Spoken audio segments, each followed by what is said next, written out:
సత్య సంపూర్ణుడైన యేసు క్రీస్తు ఘననామమున మీకు ప్రత్యేక ధన్యవాదములు. బాగున్నారా? దేవుని వాక్యం వింటూ ఏదో కృపావాగ్దానం వస్తుంది కానీ చెప్పి ఎందుకు అనుకుంటున్నారా? 3-4 నిమిషాలు.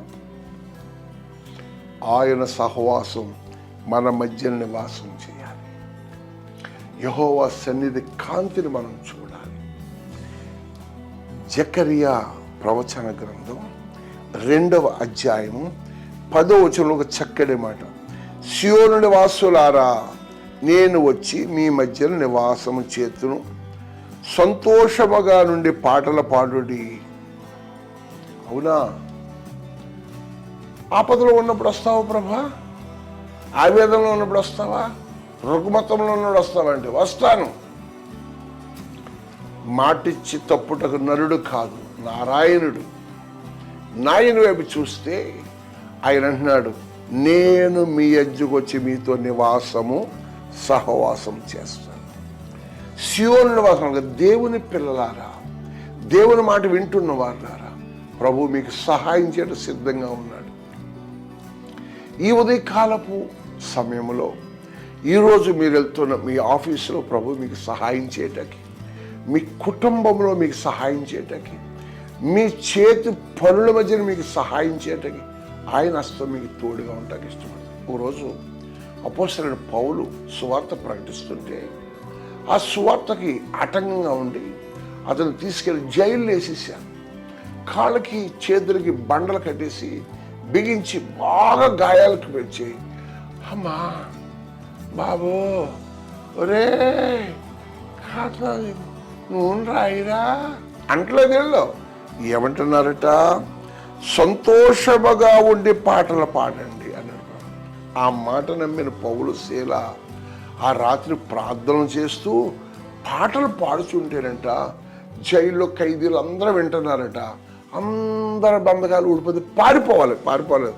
అందరూ కూడా సియోను పాటలు సంతోషముగా పాడుతూ సియోను అని పాటలు పాడుతుంటే జైలధికారి దొంగలు తప్పించుకున్నాను ఖర్చు చూస్తే మేమందరం ఇక్కడే ఉన్నాం, నువ్వే హాని చేసుకో. దేవుని పిల్లలు నష్టపోయే వారిని ఆదుకుంటారు.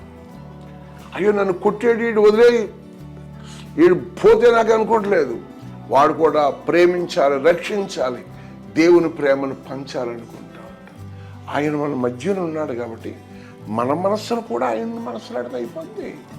దేవుని మనసు క్షమించి సహించి పిల్లలు తట్టుకుని ప్రేమించి ఆశీర్వదించే మనసు కదా. దేవుని దాసులు, దేవుని పిల్లలు కూడా అట్టి మనసు ఇచ్చి దేవుడు వారి జీవితంలో ఏం చేస్తారంటే పౌలు శీల చెప్పగానే జైలధికారి సాష్టాంగ నమస్కారం, అయ్యలార రక్షణ పొందుటకు మేమేం చేయాలి అంటే ఇంటికి వచ్చింది ఈ పాటల స్తుతియాగముల రక్షణ వచ్చింది. దేవునికి స్తోత్రం. ఒకరోజు ఒక సామాన్య కుటుంబానికి నేను ఆ గ్రామంలో సువార్తకి వెళ్తుంటే, ఇక్కడే కురుపూర్ అనే గ్రామం ఉంటుందండి.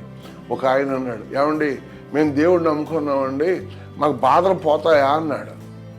బాధలు పోవని నేను చెప్పను కానీ ముందు బోధనండి అన్నాను. వారి ఇంటి పేరు నున్నవారు. వారి ఇంట్లో కూర్చుని దేవుని మాటలు చెప్తా ఉన్నాను. ఆయన అన్నాడు, ఏమంటే మా బండి మీద దెయ్యం వచ్చేస్తాడు. బండి మీద దెయ్యం వస్తున్నాయి బాబు అన్నాను. మా 2 ఎడ్ల బండి ఆ పెద్ద వలసల నుంచి వస్తుంటే బండి మీద వచ్చేద్దండి, మా ఇల్లంతా అల్లకొల్లం అయిపోతుంది. ప్రార్థన చేస్తూ మొదలుపెట్టాం. కురుపూరి నున్న సూర్యనారాయణ గారు వారు పెద్ద కుమారుడు గృహంలో ప్రార్థించాం. దేవుడు బంధకాలు విడిపించాడు. వారి కుటుంబం రక్షించబడింది. వారి కుమారుడు ఈవేళ ఏజెన్సీ ప్రాంతంలో సేవ చేస్తున్నాడు, పాటలు పాడుతున్నాడు, ఆత్మను సంపాదిస్తున్నాడు, అభిషేకంతో నింపబడుతూ ఉన్నాడు. ఎవరు ఉన్నారు మన మధ్యన? సియోను నివాసులు, నేను వచ్చి మీ మధ్యన నివాసం చేస్తాను అంటే సహవాసం చేస్తాను. మీ కుటుంబానికి అధిపతిగా ఉంటాను. మీ కుటుంబంలో శాపాన్ని తొలగిస్తాను. మీ పిల్లలు నేను గొప్పవారినిగా చేస్తాను.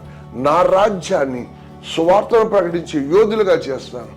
నువ్వు నమ్మితే ఈ కృపా వాగ్దానం నీ బిడ్డలు కూడా రాబోయే దినాలలో గొప్ప పరిచర్య, పిల్లల ఉన్నత స్థితుల నుంచి మీరు కూడా పాటలు పాడండి, కుటుంబ ప్రార్థన చేసుకోండి, స్తుతి ప్రార్థన చేసుకోండి, మంచి సమయం ప్రార్థనకు రండి. మీ ప్రాంతంలో ఎక్కడ చక్కటి సభలు జరుగుతుంది, వెళ్ళండి, ప్రభువుని కనపరచండి. ఆయన మిమ్మల్ని ఘనపరిచి మీ మధ్యన, మీ కుటుంబాల్లో, మీ హృదయాల్లో ఉండి మిమ్మల్ని హెచ్చించి, పోషించి, సంరక్షించి. ఆమేన్.